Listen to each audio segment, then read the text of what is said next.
श्रीमद् भागवत महापुराण, जिसमें द्वारिका में सांबादी ये भगवान के पुत्र खेल रहे थे। तो प्यास लगी तो एक कुएं में गए, तो वहां देखा एक पर्वताकार गिरगिट पड़ा हुआ है। तो सूत की रस्सी और चमड़े की रस्सियों से खींचने की कोशिश की, पर वो नहीं खींच पाए।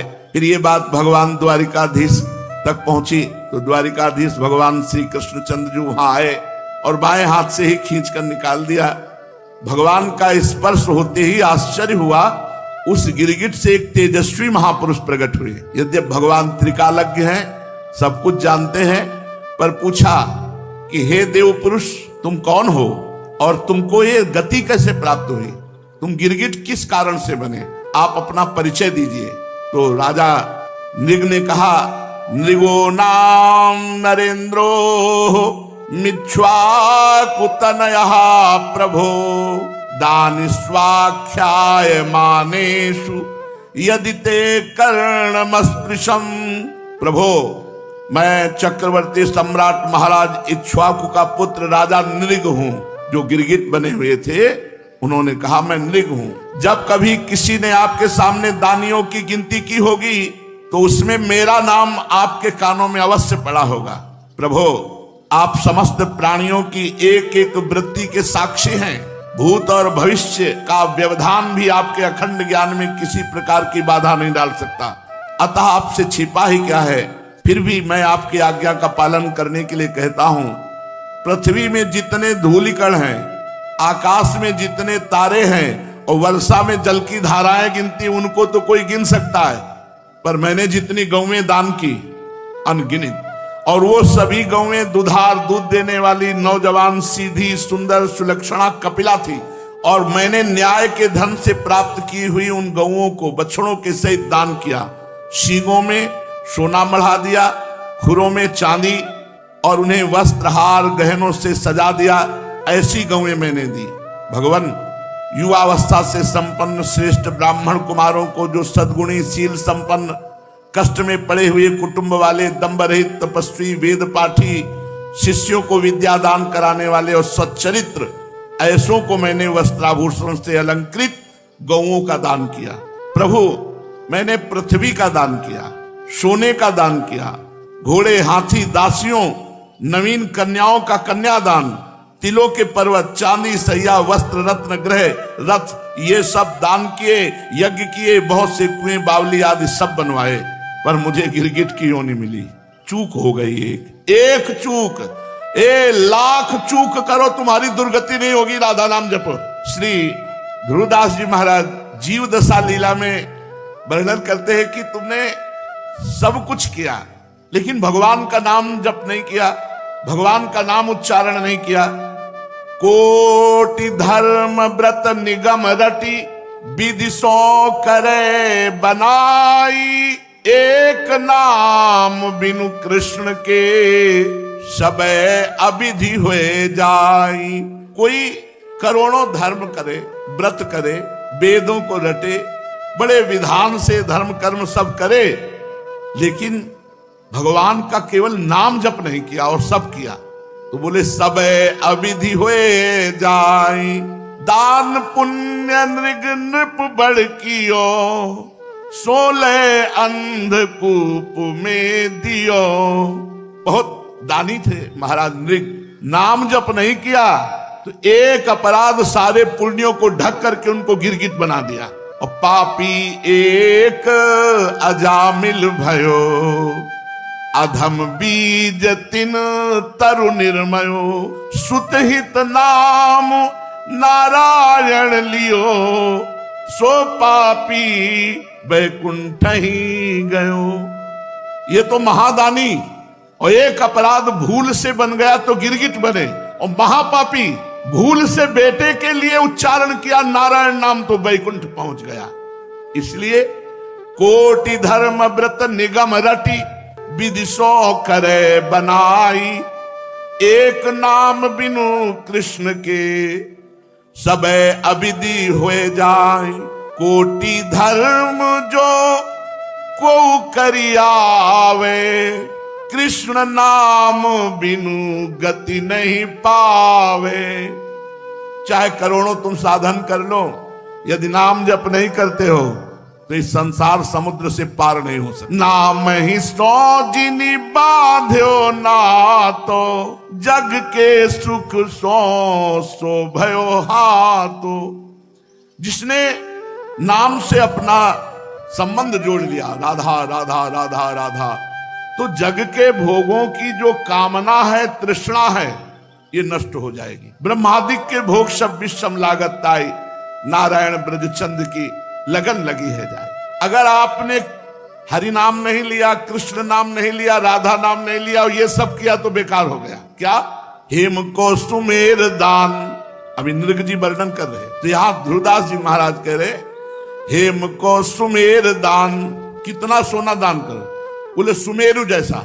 और रतन अनेक दान, अनेक प्रकार के रत्नों का दान, गजदान, हाथियों का दान, अन्नदान, भोजन आदि, अन्न आदि, और भूमि दान करही। ध्यान से सुने, हेम को सुमेरु दान, रतन अनेक दान, गजदान, अन्नदान, भूमि दान करही, और मोती के तुला दान। एक तराजू में पलड़े में आप बैठ जाए और एक में मोतियां, और फिर उसको दान करें। और मकर प्रयाग नहान, माघ मकर गति जब रवि होई, तीर्थ पति है आव सब कोई। तीर्थराज में मकर संक्रांति के समय स्नान करने से बड़ा पुण्य होता है। तो मोतीनु के तुला दान, मकर प्रयाग नहान, और ग्रहण में काशी दान, चित्त शुद्ध धरही। जब ग्रहण पड़े तो काशी में बड़ा महत्व है, गंगा स्नान करके गंगा में खड़े होकर के अनुष्ठान करना आदि। चित्त शुद्ध धरही, सेजदान, कन्यादान, कुरुक्षेत्र गौदान। ध्यान से सुनो, इतने में पापन को नेकहु न हरही, कृष्ण केसरी को नाम एक बार लीने ध्रुव, पापी तिहु लोकन के छिन माही तरही। ये सब दान एक तरफ और भगवान का नाम एक तरफ। अगर बात मान लो तो सुनो महाराज नृग के मुख से, वो कह रहे हैं भगवान जितनी भूमि में कण हैं, आकाश में तारे हैं और जल की धाराएं हैं, ऐसी असंख्य गौ में दान की। एक गलती हो गई। क्या गलती हुई? एक दिन दान ना लेने वाले तपस्वी ब्राह्मण की एक गाय भूल से उधर गौशाला के पास गई होगी, तो गौरक्षकों ने समझा कि महाराज की ही गौशाला के, तो अंदर कर लिया। और जो ब्राह्मण को दान दिए जा रहे थे, तो वो गाय जो तपस्वी ब्राह्मण दान नहीं लेता था, उसकी गाय भूल से गौशाला और गौशाला से दान में आ गई। तो जो दान लिए था ब्राह्मण, वो बड़े आनंद से जा रहा था, और वो ब्राह्मण जिसकी गाय खो गई थी, उसने कहा ये गाय तो मेरी है। तो दान लेने वाले ने कहा ये गाय तो मेरी महाराज नृग ने अभी दिया है। बोले नहीं, गाय मेरी, महाराज नृग कैसे दे सकते हैं? तो बोले चलो महाराज के पास। अब महाराज के पास गए और जो दान लिया था उसने कहा महाराज आपने गाय अभी दान दी? बोले हाँ स्वीकृत है, मैंने आपको दी। तो जिसकी गाय खो गई थी उसने कहा आप दान कैसे दे सकते हैं, गाय मेरी है और मैं किसी से दान कभी लेता नहीं, तो आपने हमारी गाय दान कैसे कर दी? आपने हमारी गाय चुरा ली। ब्राह्मण की बात सुनकर मैं भ्रमित हो गया, मैं धर्म संकट में पड़ गया। तो जिसकी गाय थी उससे कहा 1 लाख गाय दूंगा, आप इस गाय को दान दे दिया, हमने तो दे दिया, तुम्हें 1 लाख गाय देता हूं। उन्होंने कहा मैंने कभी दान लिया ही नहीं, मैं अपनी गाय लूंगा। जिसको दान किया था उससे कहा 1 लाख गाय दूंगा, तुम बोले नहीं हम यही गाय देंगे। मैंने हाथ जोड़कर दोनों से कहा मैं आपका सेवक हूं, मेरे से अपराध बन रहा है, आप कृपा कीजिए, इस अपराध से मुझे बचाइए। राजन मैं इसके बदले में कुछ नहीं लूंगा, ये कहकर तो गाय का स्वामी चला गया जो कभी दान नहीं लेता था। इसके बदले में 1 लाख क्या तुम और 10,000 गाय दो तो भी मैं नहीं लूंगा, ये कहकर दूसरा ब्राह्मण चला गया। जब मेरी आयु समाप्त हुई तो केवल इतने के कारण मुझे यमपुरी ले जाया गया। यमपुरी में ले जाकर के धर्मराज ने पूछा तुम अपने पाप का फल भोगना चाहते हो पहले या पुण्य का? तो हमने कहा पाप का। तो मुझे तत्काल ये गिरगिट का शरीर मिला द्वारिका के कुएं में। तब से मैं बड़ा कष्ट भोग रहा था, आज आपके दर्शन से गिरगिट योनि से मुक्त हुआ हूं। प्रभु मैं ब्राह्मणों का सेवक, उदार दानी, आपका निज जन, बड़ी अभिलाषा थी कि आपके किसी प्रकार दर्शन हो जाए। ये आपकी कृपा है कि पूर्व जन्म की हमारी स्मृति नष्ट नहीं हुई। हे परमात्मन, बड़े बड़े शुद्ध हृदय योगीश्वर उपनिषदों की दृष्टि से अपने हृदय में आपका ध्यान करते रहते हैं। हे इंद्रियातीत परमात्मन, साक्षात आप मेरे नेत्रों के सामने आ गए। ये कितनी बड़ी कृपा है आपकी। प्रभु, मैं तो अनेक प्रकार के व्यसनों दुखद कर्मों में फंसकर अंधा हो रहा था। आपका दर्शन तो तब होता है जब संसार चक्र से छुटकारा मिलने का समय आता है। हे देवताओं के आराध्य देव पुरुषोत्तम गोविंद, आप ही व्यक्त और अव्यक्त जगत तथा जीवों के स्वामी हैं। हे अविनाशी अच्युत, आपकी कीर्ति पवित्र है। हे अंतर्यामी नारायण, आप ही समस्त वृत्तियों और इंद्रियों के स्वामी हैं। प्रभु श्री कृष्ण, मैं अब अपने देवलोक को जा रहा हूं। आप मुझे आज्ञा दीजिए।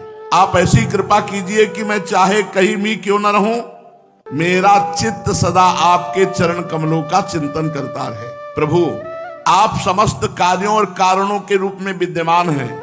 मैं जानता हूं आपकी शक्ति अनंत है, और मैं ये भी जानता हूं कि आप स्वयं ब्रह्म हैं।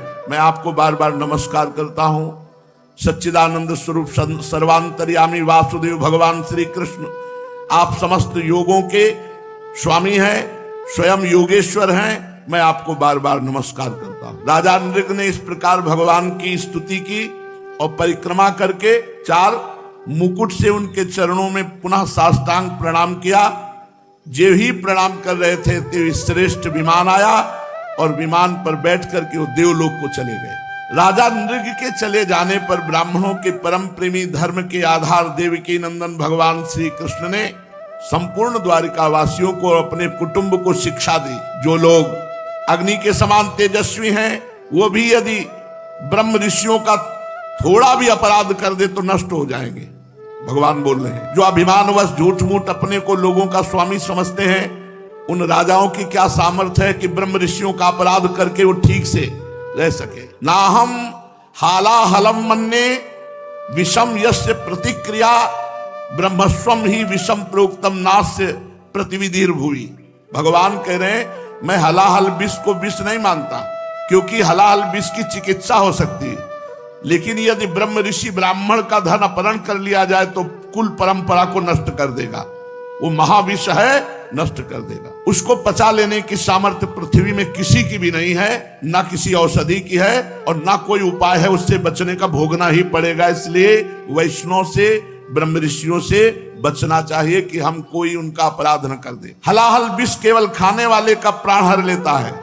आग भी जल के द्वारा बुझाई जा सकती है, परंतु ब्राह्मण के धन रूपी अरण से जो आग पैदा होती है वो सारे कुल को समूल जलाकर भस्म कर देती है। ब्राह्मण का धन यदि उसकी पूरी सम्मति लिए बिना भोगा जाए तो भोगने वाले और उसके लड़के और उसके पौत्र 3 पीढ़ियों का नाश करता है, और यदि बलपूर्वक हठपूर्वक उनसे छीन कर भोगा जाए तो 10 पीढ़ियों का नाश करता है। 10 पीढ़ियों का। पूर्व पुरुषों की 10 पीढ़ियां और आगे की 10 पीढ़ियां, 20 पीढ़ियां होंगी। जो ऊपर पितर लोक में उनको नरक जाना पड़ेगा, और जो आगे 10 पीढ़ियां होंगी उनको नरक जाना पड़ेगा, यदि जबरदस्ती बलपूर्वक ब्राह्मण की संपत्ति छीन कर उपभोग किया जाए।